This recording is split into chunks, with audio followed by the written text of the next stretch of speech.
Hello student बच्चों, आज मैं आप यानी नाइन्थ क्लास के स्टूडेंट्स के लिए एक नई सीरीज़ स्टार्ट कर रहा हूं जिसमें हम साइंस की पूरी बुक पढ़ेंगे। और इसमें मैं आपको साइंस की बुक के सारे चैप्टर्स आपके एग्ज़ाम से पहले तक कंप्लीट कराऊंगा। और आप रेगुलर मेरे वीडियोस को देखते रहिएगा, इससे आपको काफ़ी फ़ायदा होगा। इसमें हमने आपकी एनसीईआरटी की बुक से एक तरह से नोट्स बना करके आपको इस वीडियो के माध्यम से आप तक पहुंचा रहे हैं। और आप जब भी वीडियो देखें तो पूरी वीडियो देखें ताकि आपको इसका पूरा फ़ायदा हो। तो स्टूडेंट ध्यान रखिएगा, ये बहुत इम्पोर्टेंट और छोटे नोट्स हैं जो आपको आसानी से याद हो जाएंगे। और क्योंकि मैं पढ़ाऊँगा भी, इसलिए आपको आसानी से याद होने के चांसेस बढ़ जाएंगे। और इन वीडियो में अगर आपको कोई बात समझ में नहीं आती है, कोई बात आपको क्लियर नहीं होती है, तो आप कमेंट सेक्शन में अपना क्वेश्चन डाल दीजिए, तो मैं उसका जवाब आपको बढ़िया तरीके से एक्सप्लेन करके बताऊंगा।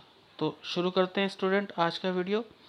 और वीडियो शुरू करने से पहले मैं आपको बता दूं बच्चों कि अगर आपको इस वीडियो में दी गई इन्फॉर्मेशन नोट्स पसंद आते हैं तो प्लीज़ इस वीडियो को लाइक और शेयर ज़रूर कीजिएगा। और जिन बच्चों ने अभी तक चैनल सब्सक्राइब नहीं किया है वो चैनल को भी सब्सक्राइब करें। तो आइए बच्चों शुरू करें। तो इस चैप्टर में यानी मैटर इन सराउंडिंग में बच्चों कुछ पर्टिकुलर हेडिंग है जिनको हमें कवर करना है आपकी एनसीईआरटी के अकॉर्डिंग। तो पहला हेडिंग तो आप देख रहे हैं मैटर है। फिर student physical nature of matter है। फिर तीसरे नंबर पर स्टेट ऑफ मैटर है। फिर student changes of states, inter conversion of states and evaporation. तो ये 6 हेडिंग जो हैं हमें कवर करने हैं इस चैप्टर में। और इसमें 3 हेडिंग आपको अलग कलर में दिखाई दे रहे हैं और 3 हेडिंग अलग कलर में दिखाई दे रहे हैं। इसका मतलब इस चैप्टर को हम 2 पार्ट में डिवाइड करेंगे। आज मैं आपको यहाँ पर फर्स्ट 3 हेडिंग कवर कराऊंगा, बाकी के रिमेनिंग 3 हेडिंग मैं कल आपको पढ़ाऊंगा। तो स्टूडेंट शुरू करते हैं आज का वीडियो और आपको पूरा देखना है इसे।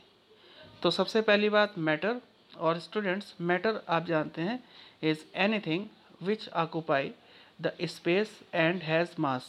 यानी इस दुनिया में कोई भी चीज़ वो मैटर है जो स्पेस ऑक्यूपाई करती है और जिसमें उसका मास होता है। तो आप ध्यान रखिएगा, occupy the space and having the mass. फिर क्लासिफिकेशन की बात करें स्टूडेंट्स, तो अर्ली इंडियन फिलोसोफर जो थे उन्होंने क्लासिफाई किया था in the form of 5 basic element matter को। उन्होंने कहा कि air, earth, fire, sky and water. तो ये जो 5 एलिमेंट हैं, जो इन्हें पंच तत्व कहा गया, और ये ही असल में मैटर हैं। यानी अगर आपसे इंडियन फिलोसोफर से रिलेटेड कोई क्वेश्चन आता है तो आपको ये पंच तत्व यानी air, earth, fire, sky and water का डिटेल देना है। फिर नंबर सेकंड पॉइंट स्टूडेंट्स के on the basis of the physical state matter is classified as solid, liquid and gas. तो सॉलिड, लिक्विड और गैस में जो डिफाइन किया गया, जो क्लासिफाई किया गया, उसके पीछे बेस कौन सा है बच्चों? उसके पीछे बेस है फिजिकल स्टेट ऑफ मैटर। यानी किसी भी स्टेट का अगर हम फिजिकल स्टेट जानते हैं तो फिर उसको हम 3 पर्टिकुलर कैटेगरी में डिवाइड करते हैं, जैसे कि सॉलिड, लिक्विड एंड गैसेस। फिर स्टूडेंट थर्ड पॉइंट है कि on the basis of chemical composition matter is classified as pure substances and mixture substances. तो मैटर प्योर भी हो सकता है, मिक्स भी हो सकता है।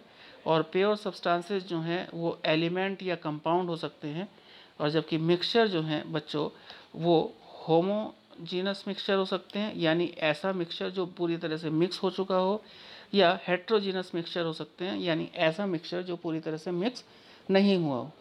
तो बच्चों होमोजेनस मिक्सचर का एग्जांपल आप समझिए कि जैसे आपने वाटर में शुगर डिज़ोल्व कर दी और वो बढ़िया तरीके से मिल गई, तो वो होमोजेनस मिक्सचर हो गया।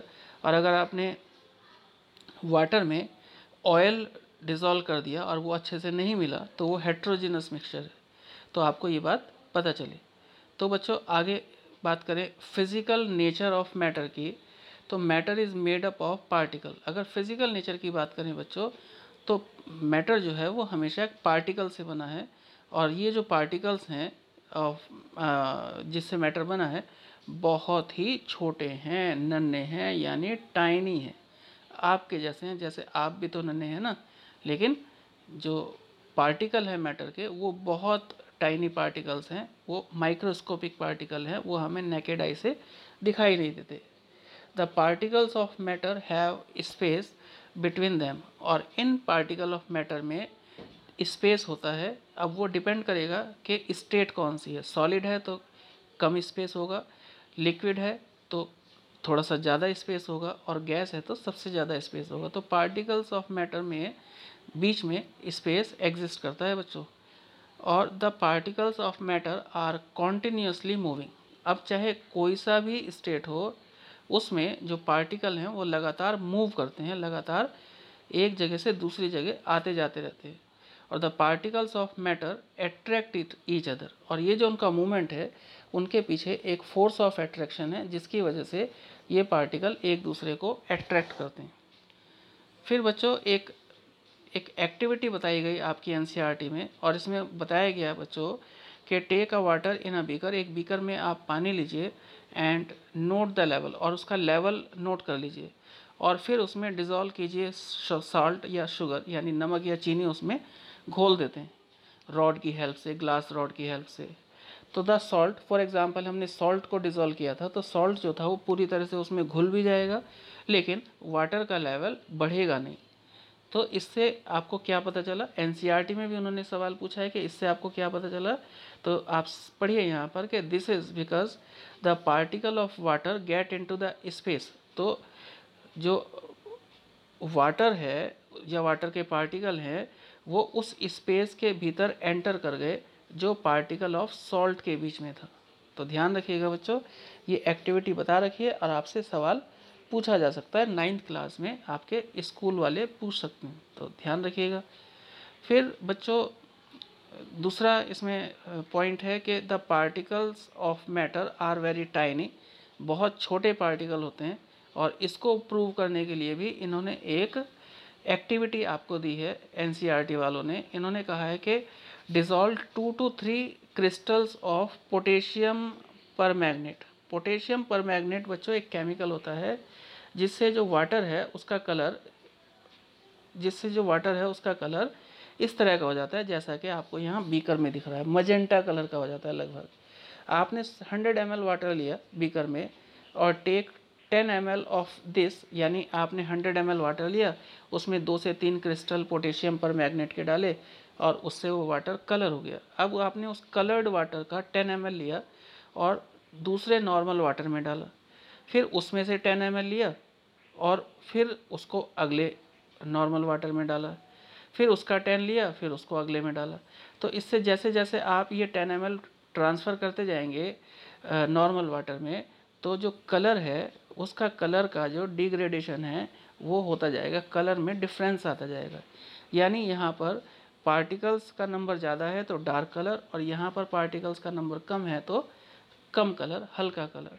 तो इससे क्या पता चला बच्चों कि this shows that a few crystal of potassium permanganate can color a large volume of water because there are millions of tiny particles in each crystal। तो आपने भले ही 2-3 क्रिस्टल डाले हों, लेकिन उसमें भी बहुत सारा अमाउंट ऑफ टाइनी पार्टिकल्स था, तो उसने भी कलर कर दिया। फिर बच्चों particles of matter are continuously moving. अब हम बात करें कि कॉन्टीन्यूसली मूव कर रहे हैं, इसके लिए एनसीईआरटी ने आपको एक एक्टिविटी दी है जिससे क्या ये प्रूव होता है। और take some water in a beaker and put a drop of blue और red ink slowly along the sides of the beaker. तो साइड से आप रेड या ब्लू कलर की कोई इंक उसमें डाल दें। लीव इट अनडिस्टर्ब्ड, आप उसको छेड़े नहीं, ऐसे ही पड़ा रहने दें फॉर अ फ्यू आवर्स, कुछ घंटों के लिए। The ink spread evenly throughout the water, जो पानी में जो आपने इंक की ड्रॉप डाली थी वो पूरी तरह से अपने आप घुल जाएगी, और due to the movement of the particle of water, क्योंकि मूवमेंट ऑफ क्योंकि जो वाटर के पार्टिकल हैं वो लगातार मूव कर रहे हैं, इसलिए जो इंक है वो लगातार उस वाटर पार्टिकल के भीतर बीच बीच में जो गैप है वहाँ घुस गई और पूरा कलर जो है वो पानी का वही हो गया जो इंक का था। तो द इंटरमिक्सिंग ऑफ टू और more different type of matter on their own is called the diffusion. तो अब अगर दो या दो से डिफरेंट टाइप के मैटर अपने आप में कोई इंटरमिक्सिंग शो करते हैं तो बच्चों उस प्रोसेस को कहते हैं डिफ्यूज़न। क्या कहते हैं? डिफ्यूज़न। ध्यान रखिएगा, हालांकि इनका जिक्र नहीं हुआ अभी यहाँ पर। ये डायग्राम जो हैं ये तो बस पहले वाले डायग्राम के बारे में बताया है इसमें, कि जब इसमें इंक डाली थी तो उसका कलर बिल्कुल इवन हो गया था, बराबर हो गया था इसके जैसे, और उसके पार्टिकल लगातार एक जगह से दूसरी जगह जाते चले गए थे। तो आपको समझना चाहिए। फिर स्टूडेंट एक और एक्टिविटी है आपकी एनसीईआरटी में कि particles of matter attract each other, कि इसके लिए इन्होंने बोला कि take an iron nail, a piece of chalk and a rubber band और try breaking them by hammering.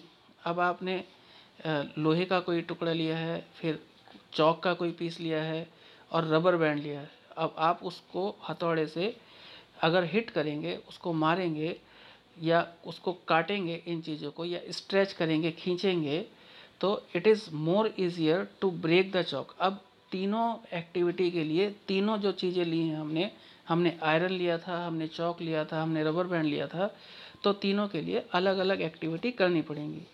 यानी अगर आपने आयरन के पार्टिकल्स में अट्रैक्शन देखना है तो आपको उस पर हैमर मारना पड़ेगा। अगर आपको चौक में अट्रैक्शन देखना है तो आपको उसे ब्रेक करना पड़ेगा। और अगर आपको रबर बैंड में अट्रैक्शन देखना है पार्टिकल्स का तो आपको उसे स्ट्रेच करना पड़ेगा।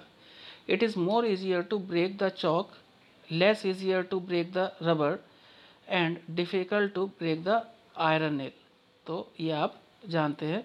और this is because the particles in the form of in the iron nail are held together with a greater force than that of the rubber and chalk। तो आयरन में जो पार्टिकल्स हैं वो एक दूसरे से ज़्यादा फोर्सफुली अट्रैक्टेड होते हैं in comparison to chalk and rubber band. तो स्टूडेंट थर्ड पॉइंट है यहाँ पर स्टेट्स ऑफ मैटर। और student matter exist in three different state, that is solid, liquid and gas। अब हम यहाँ पर सॉलिड, लिक्विड और गैस की प्रॉपर्टी डिस्कस करेंगे बच्चों। ये सब 2 मार्क्स के क्वेश्चन हैं और हमने उसी हिसाब से यहाँ पे आपको 5 से 6 पॉइंट दे दिए हैं ताकि आपको जो आपके स्कूल में पूछे जाने वाले क्वेश्चन हैं उनके आपको आंसर मिल जाए। तो प्रॉपर्टी ऑफ सॉलिड में देखिए बच्चों कि सॉलिड्स हैव डेफिनेट शेप, यानी एक खास शेप होती है और इनका फिक्स्ड वॉल्यूम होता है। The space between a particle is minimum. इनके बीच में जो पार्टिकल हैं उनके बीच में जो स्पेस है बच्चों वो बहुत कम होता है, मिनिमम होता है। The force of attraction between the particle is maximum. तो जब आयरन के पार्टिकल या सॉलिड के पार्टिकल एक दूसरे को अट्रैक्ट करते हैं तो इसमें जो फोर्स ऑफ एट्रैक्शन है बच्चों वो मैक्सिमम होगा। फिर the movement of the particle is minimum. Particle का मूवमेंट वो सबसे कम होगा। और दे आर लीस्ट कंप्रेसिबल, यानी इनको कंप्रेस किया तो जा सकता है लेकिन बहुत कम कंप्रेस्ड होते हैं। और there rate of diffusion is least, और ये डिफ्यूज़ भी बहुत धीमी स्पीड से होते हैं। तो ये इनकी प्रॉपर्टीज़ थी। फिर हम बात करें प्रॉपर्टीज़ ऑफ लिक्विड की स्टूडेंट्स, तो liquid have no definite shape but have fixed volume. तो शेप तो डेफिनेट नहीं है लेकिन वॉल्यूम डेफिनेट है, फिक्स्ड है। और liquid take the shape of the container, यानी लिक्विड को जिस भी कंटेनर में डालें उसी की शेप ये एक्वायर कर लेता है। The space between the particle is intermediate, यानी जो इनके पार्टिकल के बीच में जो स्पेस है वो ना ज़्यादा होता और ना ही कम होता है, तो इंटरमीडिएट होता है। The force of attraction between the particle is intermediate. और बच्चों फोर्स भी इंटरमीडिएट होता है, ना ज़्यादा ना कम। और the movement of the particle is intermediate, movement भी इंटरमीडिएट होता है, ना अधिक ना कम, और दे आर लेस कंप्रेसिबल, तो ये कंप्रेस तो किए जा सकते हैं लेकिन कम कंप्रेशन है, आयरन से तो थोड़ा ज़्यादा है लेकिन गैसेस से कम है। और student there rate of diffusion is more than the solid, solid से ज़्यादा स्पीड से ये डिफ्यूज़ होते हैं। फिर स्टूडेंट प्रॉपर्टी ऑफ गैसेस की बात करें तो gases have no definite shape, gases की कोई डेफिनेट शेप नहीं है, कोई फिक्स्ड वॉल्यूम नहीं है, और gases occupy the whole space of the container, तो जिस भी कंटेनर में रखा जाता है वो गैस जो है वो उसका पूरा स्पेस ऑक्यूपाई कर लेती है, और the space between the particle is maximum. तो अगर सॉलिड, लिक्विड और गैस की बात करें तो गैसियस के पार्टिकल में सबसे ज़्यादा स्पेस पाया जाता है। फिर students the force of attraction भी सबसे मिनिमम होगा, फोर्स ऑफ एट्रैक्शन पार्टिकल का गैसेस में सबसे कम होता है बच्चों, और the movement of the particle is maximum, movement जो है वो पार्टिकल का वो सबसे ज़्यादा होगा, और दे आर मोस्ट कंप्रेसेबल, ये बहुत कंप्रेसेबल हैं, बहुत सारी गैस को हम छोटे से सिलेंडर में या छोटी सी जगह में दबा करके रख सकते हैं, और द रेट ऑफ डिफ्यूज़न जो है वो मोर देन सॉलिड और लिक्विड, यानी लिक्विड और सॉलिड दोनों से ज़्यादा होता है बच्चों, तो आप ध्यान रखिएगा। और फिर उसके बाद ये एक डायग्राम हमने दिखाने की कोशिश की है आपको कि इसमें गैस है, इसमें लिक्विड है और इसमें सॉलिड है, इसके पार्टिकल बिल्कुल पास पास में हैं, इसके थोड़ा दूर हो गए और बच्चों इसके ज़्यादा दूर हो गए, इसी वजह से इनमें फोर्स ऑफ एट्रैक्शन भी उसी हिसाब से वेरी करता है जैसे कि हमने पहले बताया। तो ये जितने मैंने सॉलिड, लिक्विड, गैस के पॉइंट बताए हैं ये आपके 2 मार्क्स के आपको क्वेश्चंस कैरी करने हैं, ये बहुत इंपॉर्टेंट है। तो स्टूडेंट आज के लिए इतना ही, और कल मैं फिर आपको नए वीडियो के साथ जो बचे हुए पॉइंट हैं उसको लेकर के आऊँगा। तब तक के लिए नमस्ते और धन्यवाद।